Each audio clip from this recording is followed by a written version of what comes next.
drums. So.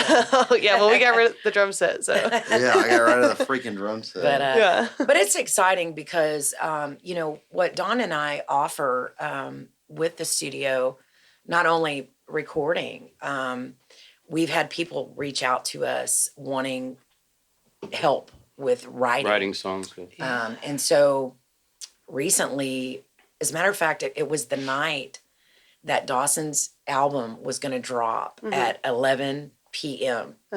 We had this guy named Micah Galloway that came over, and he wanted help writing a song. So he and Don and I sat around, and we were writing a song.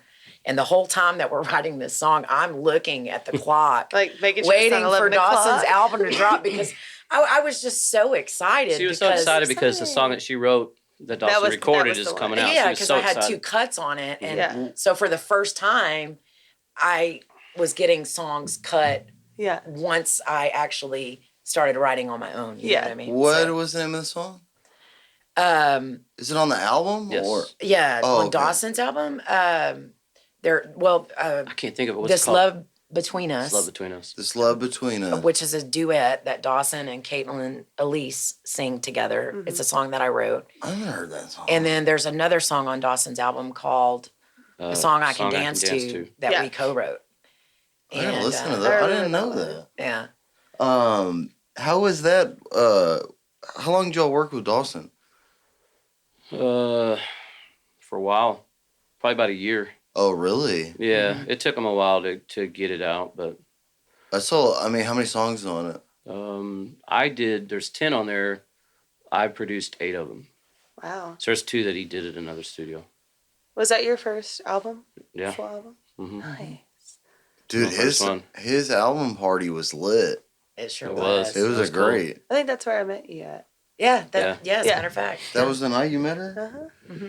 Dude, I guess officially met you too, Yeah. So he would just, come over every, a week or just when he could and just work on the song? Basically, yeah.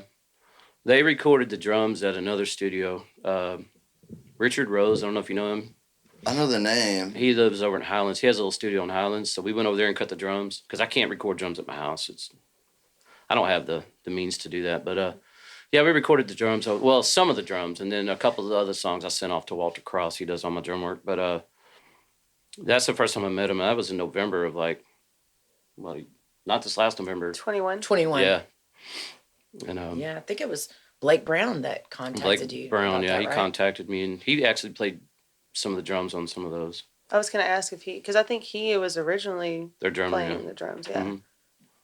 Well, yeah, and it took him a while to do it. They came in when they could and record vocals, and it just took a while. It is. It's Satan. It took them it's a while. It's a process. And then, But Blake's, the one I just finished up with Mud Creek Revival, it only took about a month and a half. Really? Well, they came in with everything ready, basically, here's our songs. Yeah. Because you helped Dawson write, obviously, so that took a while. Well, Dawson already had most of his songs. We showed him This Love Between Us, and he was like, wow, that's a good song. I want to cut it. And then one night we were in the studio recording, and he was like, man, you know what, dude? I need a honky-tonk song. I need something really country. I said, well, let's go write one. I can dance to. I went outside. I went outside. I was getting ready, and she just started spitting out lyrics one after another. And I was like, "Okay, y'all 2 write it. I'll just sit back and play guitar." Yeah, I'll sit over there. You needed a honky-tonk song. Yeah, you needed something you could dance to. Hey, hence the name. I'm assuming that's the one. Yeah. I've literally had that exact thought process, and it's how I wrote one of the songs on our album. I was like, I need a freaking honky-tonk song, and it was. And it is. Our album was, it was just, God, to me, just fucking. I feel like it took forever. It did take forever, and it was just a lot of mental anxiety and fucking imposter syndrome, and coming up with parts is fucking. That was what killed me, is guitar parts. Not all of them. Did you come up with them in the studio or at home, and then go in and lay them down? Both, right? Yeah, both. I mean, the one that I'm most known for, which is the solo on Hurricane, I wrote at home. Mm-hmm. So I probably should do that more. But the rest of them,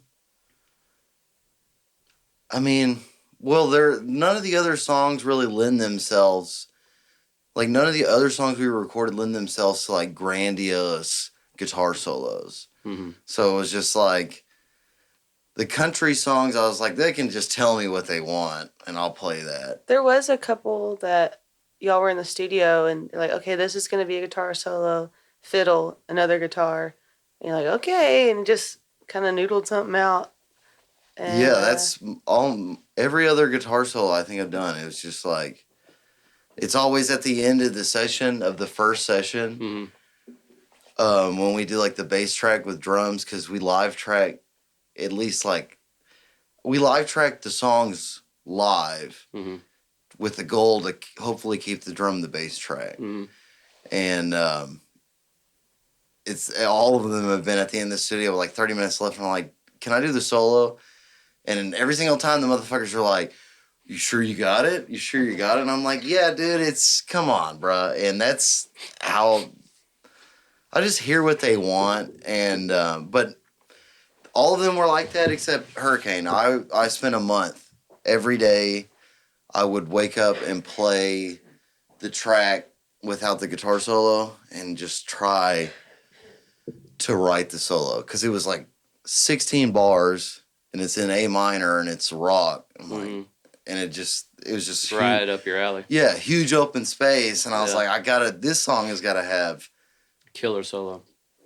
Yeah, well, that was the battle I really fought was I wanted a killer solo, but I'm not really good enough to I'm not good enough to record anything that's gonna like technically amaze anybody. So I was like, it's just got to have a good flow, and I am proud that that guitar solo came out.